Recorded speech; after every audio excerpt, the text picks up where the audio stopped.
Susah banget ya jadi pembicara yang baik? Gimana sih jadi orang yang omongannya tuh selalu dipercaya?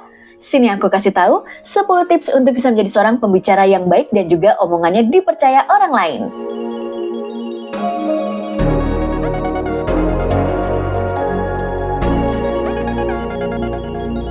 Hai semua, kembali lagi di Alia Pravita Communication Channel. Buat kamu yang belum kenal dengan aku adalah seorang communication enthusiast, dan di channel ini aku akan membantu kamu untuk bisa menjadi orang yang lebih percaya diri dalam berkomunikasi, terutama public speaking. Dan aku juga membahas hal update lainnya.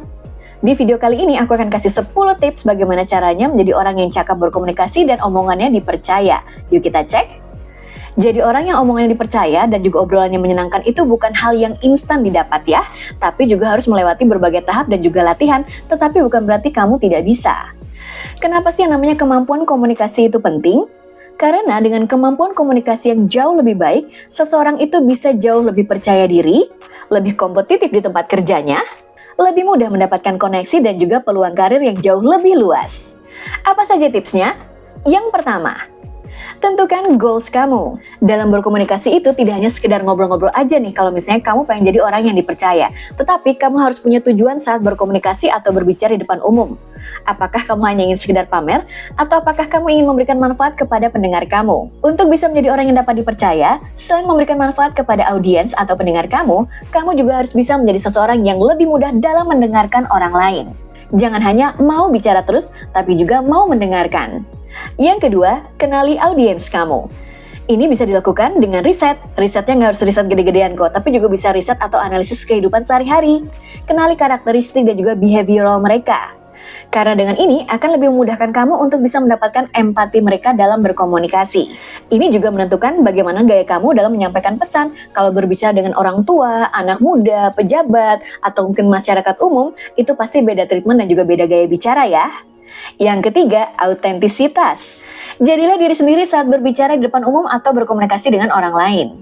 Audiens, khususnya anak muda, itu bisa mengidentifikasi loh, apakah kamu ini orangnya tulus atau enggak sih? Terus gimana caranya untuk menjadi seorang pribadi yang autentik? Coba cek kompetensi kamu, atau cek apa sih hal-hal yang kamu kuasai. Pembicara yang kompeten biasanya adalah orang-orang yang memang berbicara sesuai kemampuan mereka atau berbicara hal yang memang kompeten dengan kemampuan mereka. Jadi nggak asal palu gada atau cuma sedikit pengetahuan yang dia tahu, tapi berbicara seolah dia tahu banyak. Jangan seperti itu ya. Kenapa juga harus berbicara sesuai kompetensinya masing-masing? Karena dari experience-nya orang-orang ini, kita bisa tahu bahwa ada insight atau share menarik yang menyatakan bahwa orang ini benar-benar berpengalaman di bidangnya. Dan ini bisa mengambil kepercayaan dari audiens. So, keaslian cerita kamu, kejujuran perilakumu, itu adalah salah satu bentuk autentisitas dari dirimu. Hal ini juga tertulis di buku The Trust Factor karya Amy Newman. Kamu boleh baca bukunya, sangat menarik sekali. Buku ini menekankan pentingnya yang namanya kepercayaan dalam membangun komunikasi. Di buku ini, Newman juga menguraikan beberapa prinsip-prinsip yang transparan dan juga autentik yang sangat krusial untuk mendapatkan kepercayaan dari audiens. Berikutnya, yang keempat, bahasa yang relevan. Pakai bahasa yang relevan atau relate untuk audiens kamu. Tapi dilihat lagi, audiens kamu siapa? Kalau misalnya audiens kamu itu anak muda, kamu boleh pakai hal-hal yang tren saat ini. Atau istilah-istilah yang memang sedang tren. Skena, segmen, boy, atau apapun silahkan boleh dipakai ya. Tapi kalau audiens kamu itu lebih tua dari kamu, umum atau mungkin pejabat, kamu bisa mencari tahu hal apa sih yang saat ini dekat dengan mereka. Misalnya kalau audiens kamu bapak-bapak, kamu bisa loh boleh menyelipkan yang namanya jokes bapak-bapak.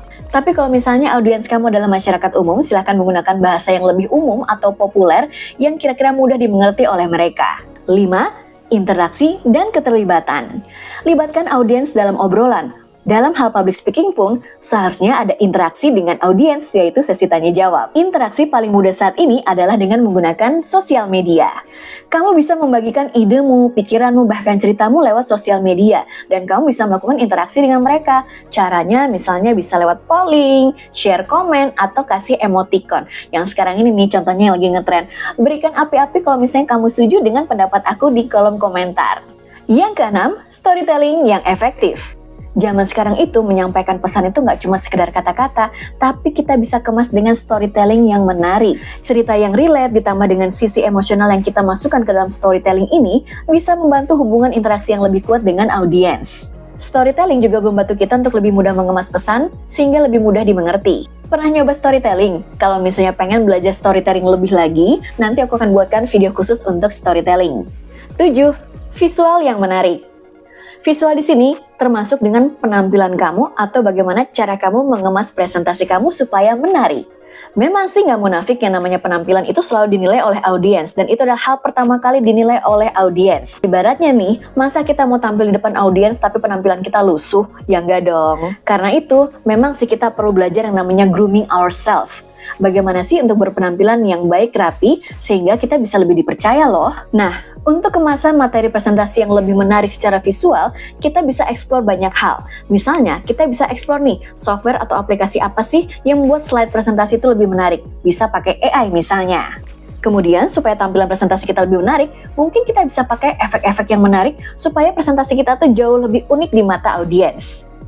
Yang kedelapan, sikap energik dan juga positif. Selalu tunjukkan semangat dan energi positif pada saat kamu berkomunikasi atau presentasi. Bayangkan kalau misalnya orang tuh senang banget ngobrol sama kita, karena kita tuh orang itu kayaknya antusias mendengarkan obrolan mereka. Padahal saat itu, belum tentu kita juga lagi dalam kondisi yang terbaik loh. Sikap positif dan semangat ini bisa menular loh kepada orang yang mendengarkan kita. Terkadang kita lagi ada di posisi yang misalnya lagi banyak masalah atau banyak pikiran, tetapi jangan sampai itu kelihatan oleh orang lain pada saat kita berkomunikasi atau public speaking, karena audiens ini bisa melihat kalau kita tuh setengah hati dalam menyampaikan pesan. Dan itu bisa berakibat buruk, karena mereka juga bisa merasakan hal negatif tadi. Jadi lebih baik kita berbagi hal yang positif kan? Hal ini juga dijelaskan dalam buku TED Talks atau TED Talks, The Official TED Guide to Public Speaking. Buku ini ditulis oleh Chris Anderson dan ia menjelaskan, pembicara yang sukses itu adalah mereka yang berhasil membangun kepercayaan dengan audiens. Salah satu caranya adalah menunjukkan gairah yang positif tentang topik yang lagi dibahas. Gairah ini nantinya akan menciptakan koneksi yang kuat dengan audiens. That's why storytelling and energetic person is a must. Berikutnya, yang ke-9, kesederhanaan dan kejelasan. Hindari terus-terusan berbicara hal yang rumit-rumit dan disampaikan dengan cara yang rumit juga alias ribet. Sampaikan pesan kamu tuh secara jelas, langsung to the point. Paling gampang menggunakan bahasa yang populer atau yang relevan atau yang relate dengan kehidupan sehari-hari sesuai dengan audiens kamu. Ingat, pembicara yang baik adalah mereka yang mampu menjelaskan hal serumit apapun, tapi oleh audiensnya itu sangat mudah diterima dan mereka bisa paham dengan mudah. Yang ke-10, feedback dan pembelajaran yang berkelanjutan. Udah, gitu doang. Kalau sudah menjadi pembicara yang baik, terus nggak belajar, ya jangan dong. Jangan berhenti belajar. Sampai saat ini pun aku juga nggak berhenti belajar, karena kan dunia terus berubah ya. Banyak sekali yang namanya ilmu atau misalnya kecanggihan teknologi yang perlu kita pelajari supaya kita tidak tertinggal. Menjadi pembicara yang baik atau jadi orang yang cakap berkomunikasi itu artinya terus menambah keterampilan dan kemampuan kita dengan cara terus belajar. Jadikan feedback sebagai parameter untuk memperbaiki diri. Saat ini sangat mudah untuk bisa belajar hal baru, karena banyak sekali orang-orang yang mau membagikan pengalaman dan juga ilmu mereka lewat sosial media. Mau sedikit lebih effort, kamu boleh gabung dengan kelas online atau offline yang biasanya sudah banyak ditawarkan oleh para expert. Oke, itu dia 10 tips untuk bisa menjadi orang yang dipercaya saat berkomunikasi dan juga public speaking. Sangat mudah kan? Kalau misalnya tadi agak ketinggalan atau misalnya kurang bisa memahami, kamu bisa ulangi lagi video ini dari awal ya. Punya pertanyaan? Silahkan drop di kolom komentar ya. Suka dengan konten ini? Boleh loh di like, share, dan juga subscribe. Saya Alia Pravita, kita ketemu lagi di konten-konten selanjutnya. Bye!